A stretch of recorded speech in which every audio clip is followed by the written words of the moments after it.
Hey guys, what's up? So this video is brought to you by Dev Mountain Coding Bootcamp. If you guys are trying to get into software development, iOS development, software QA, and other stuff, check out the link in the description tab below. They are offering courses. You can actually live on campus over there. They are hooked up with employers around the country, around the world really, and they're going to help you try to find your first job in this industry. So make sure you give them a look, Dev Mountain Coding Bootcamp, and the link is in the description tab below.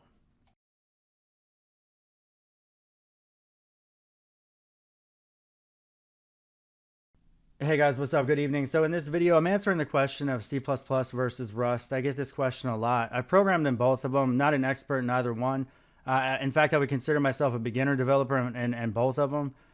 10-year developer personally, mostly with C#, JavaScript, and other stuff like Python. But these two languages are very similar in that they compete in the same sphere. Like you can use Rust and C++ to build things like the Windows operating system or the Apache web server. Both of those were originally written in like C and C++. I know Apache is obviously C, but as far as Windows, when like Windows 2000 shipped or 98 or something like that, I remember hearing something like it had like 90,000 bugs in the C++ source code.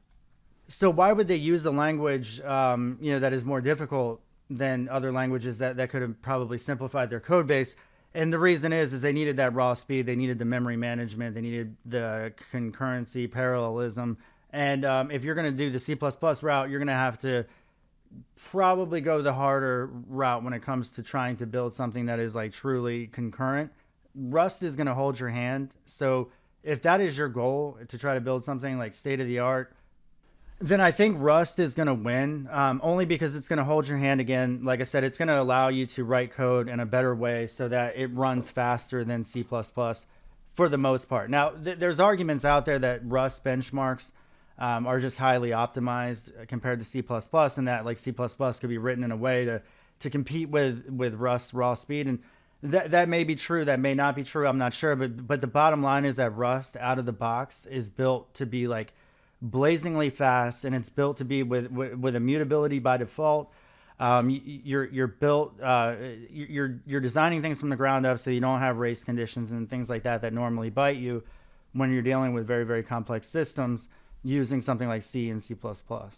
So when it comes to games, like I think C++ is definitely going to beat Rust hands down. Things like Grand Theft Auto, the bullet physics engine, all that stuff is all written in C++. If you're trying to ship something like truly groundbreaking that is going to work anytime soon, Rust just isn't as mature with its libraries, but it is good for games as well.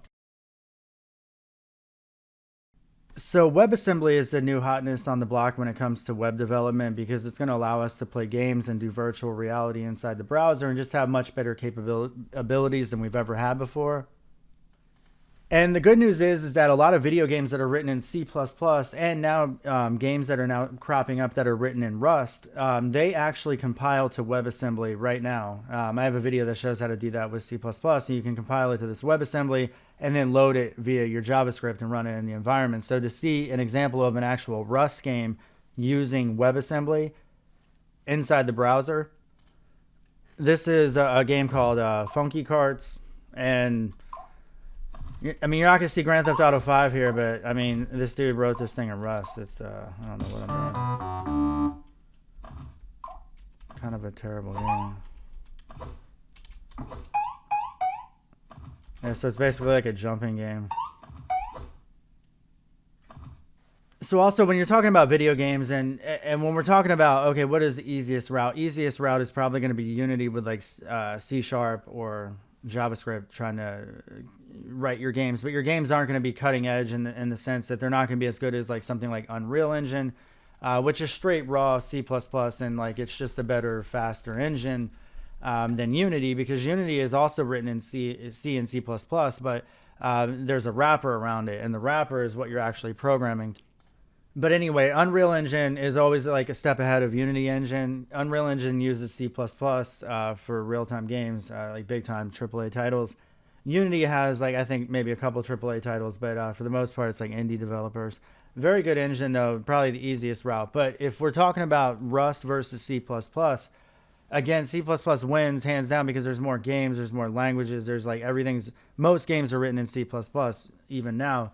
But Rust is that newcomer. So like if I were a new developer just getting started with systems level programming, using something like C++ or Rust, then I would choose Rust only because there's a lot of already saturated C++ programmers out there. Now they're eventually going to get old, retire, and things like that, and they've been around since obviously '85, but it's some of them anyway. But like I've actually never in my 10 years worked with anybody that wrote C or C++ on a professional level ever. But that's interesting. I've never even seen it. But anyway, now, like, I mean, I guess that's not entirely true. I mean, obviously, like, if you're going to get technical, there's obviously things built on top of C or whatever. But as far as people writing actual raw C, no, I've never really seen it. So if you're going to be a web developer, you probably don't want either one of these. You could write a server in Rust. Rust would be a better option probably to write like a basic web server than probably C++, I would say. But you're not going to really want to use either one of those as far as web development is concerned. If you're going to do that, then I would probably stick with JavaScript, something like PHP. And then you guys are probably like, well, what about Go? Golang is Google's language, and it's pretty popular. It's more popular than Rust, and a lot of people try to point that out. But Go is not competing with Rust. They're not in the same. They're not in the same sphere. Like Rust is a systems level language, where Go is more of like a web programming type language, or even a data. It does a lot of stuff. It's like a basic. It's kind of like an all-inclusive language. Basically, it's going to compete with Python, PHP, Ruby, Java, even JavaScript on Node.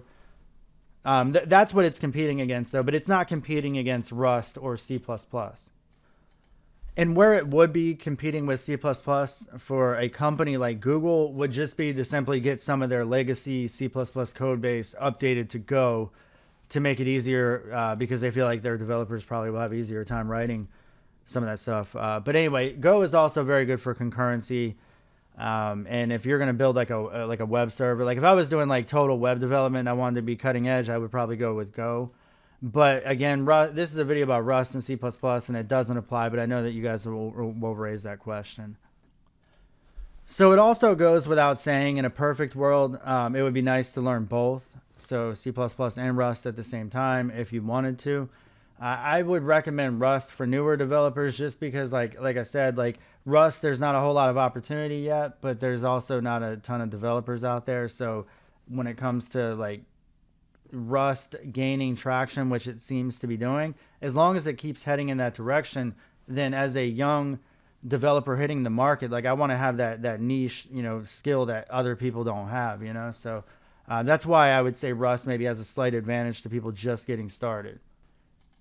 Unless you people just getting started like want to be astronauts and like literally release something into production in like 3 months, then I would definitely say if that's your goal, then you're looking in the wrong direction with both of those languages. Really, you probably want to use something like Unity, probably, or like some other game engine that's even easier than that.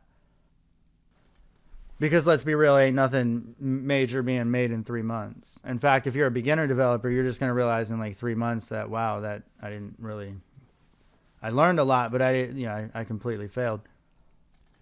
But anyway, we learn from those failures. We always try to there's so many different times like I've actually underestimated like what I can actually do.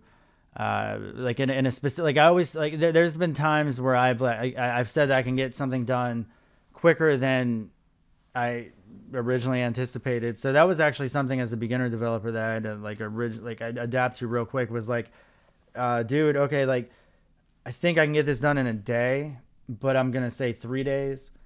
And that's normal. That's probably what you should do. But